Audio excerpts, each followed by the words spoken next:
وہ پوچھتی ہے جب حضرت ابراہیم علیہ السلام اللہ تعالیٰ کی طرف سے حکم ان کو مل گیا کہ اپنے بیٹے کو قربان کرنے کے لیے ذبح کرنے کی، تو وہ پوچھتی ہے کیا اس نے سچ مچ کر لینے تھے کہ کشف تھا صرف؟ سچ مچ کرنے کا ارادہ کر لیا تھا. طلّہ الجبین، ان کو اوندے منہ لٹا دیا تاکہ ان کی آنکھیں ڈال کر رحم نہ آ جائے. حضرت ابراہیم بڑی نرم دل تھے، تو ان کو ڈر تھا کہ آنکھوں میں آنکھیں ڈالوں گا رحم آ جا کے میرا ہاتھ نہ رک جائے. تو آپ نے اس کو اوندے منہ لٹا دیا اور ذبح کے لیے تیار ہو گئے.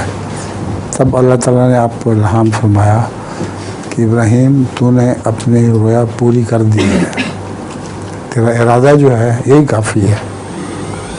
پھر وہ ابراہیم علیہ السلام نے بیٹے کو ذبح نہیں کیا.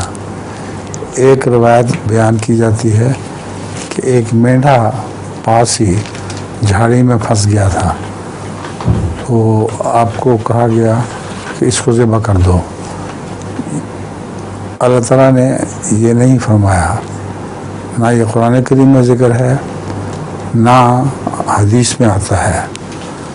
قرآن کریم میں یہ آتا ہے وَفَدَيْنَاهُ بِذِبْحٍ عَظِيمٍ، ہم نے اس کو ایک بہت بڑے عظیم ذبح کے بدلے کی خاطر بچا لیا.